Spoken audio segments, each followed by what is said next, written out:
Hi, everybody. Welcome back to day 2 of our challenge. I'm wondering if you are wearing your rubber band on your fingers. You know, it's not to be so tight that it starts cutting off your circulation. But it's just supposed to be there as a kind of reminder. It's kind of a way of just like stopping whenever you feel it and talking to God for a minute, remembering what you're asking of Him. Yesterday's challenge was about not creating intensity in your life and in your marriage and in your family, and asking for the Lord's help with that. Today we're going to talk about why you need safe people and who they are, and how this is going to help you with intimacy. You know, intimacy is the idea of being seen and known and loved in your messiest place. And intensity wants us to not go there. Intensity fears being shamed and being embarrassed, being bare-assed. And so in intensity, we are so afraid of the shame and embarrassment and rejection that can come from showing us in our messiest place, that shame and fear keeps us from being in an intimacy. And so today we're going to talk about how come you need other people and what kind of people to find in order to help you in sharing yourself and being seen and known and heard in your messiest places. God said it's not good for man to be alone. It's not good for you to be alone. You need somebody face to face. You need an ezer kenegdo, it's called in the original language. An ezer kenegdo is a helper. You know, oftentimes the word helper has been used really inappropriately, especially when talking about Adam and Eve. It's as if that meant you're a subordinate, or you're a less than, or you're only there to prop up the other person. But ezer kenegdo, the word helper, is used most often to talk about God. Yep, like in Psalm 70. God is our ezer kenegdo. And God made us, women, to be ezer kenegdos. We are the best at it. We are really good at it being a helper. And the helper idea is of balance. When Adam saw Eve, he said, finally, someone I can talk to face to face, or I can see face to face. And the idea of seeing face to face is somebody who mirrors for me who I am, what the best in me is, where my stinky parts are, and loves me unconditionally anyway. We all need an ezer kenegdo in our life. We need face to face. That's what intimacy is. Intensity wants to tell us you don't need that, it's dangerous, it's too awful, you're not going to get what you need there. And I'm telling you, you can. I want to show you the reason, I want to show you this video about the reason why we need each other.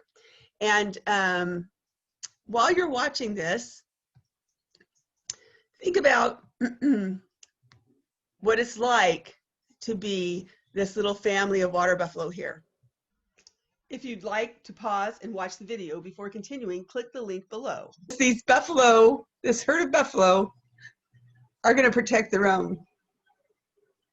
It says that the enemy tries to take the weak. It says that you need community to help you. If you think about it, those buffalo aren't judging that mom and dad, they aren't unwilling to help. There is no shame in messing up. There is no shame in needing help. We can learn a lot from those buffalo today.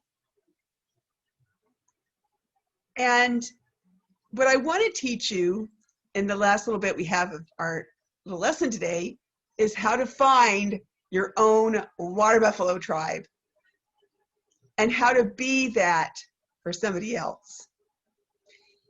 And so I want to show you a very simple way to understand what it means to have safe people.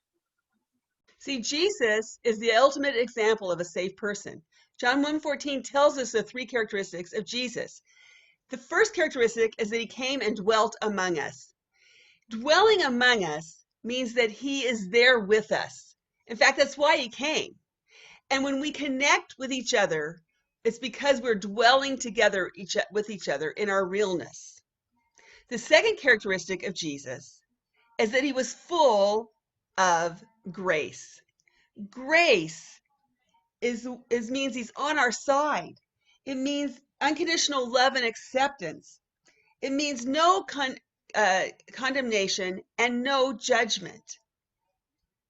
And then thirdly, Jesus showed us truth. Truth is the idea of accepting, being honest, and being honest about our faults, theirs and yours, without shame. So, my challenge today for you is this. I want you to take out a piece of paper and write dwelling, grace, and truth in columns on that paper. And then I want you to write underneath it that, remember, dwelling is where I live in community, I dwell with you.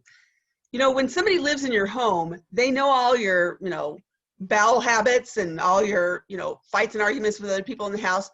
There is a communal understanding and dwelling together. You can't hide things forever when you live together. And so I want you to write dwelling. And then under grace, grace is really the essence of knowing I'm loved and you're for me and I'm unconditionally accepted, and that you will be there without condemnation and judgment. And then truth is where you're willing to tell me when I'm messy. You're willing to tell me when you're messy too. And that there is no shame in that. It's just truth. So under those three columns, I want you to think of the people in your life and write them into those columns.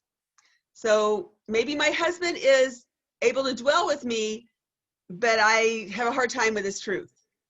Or maybe my sister is able to give me grace, but she doesn't really tell me my faults very well.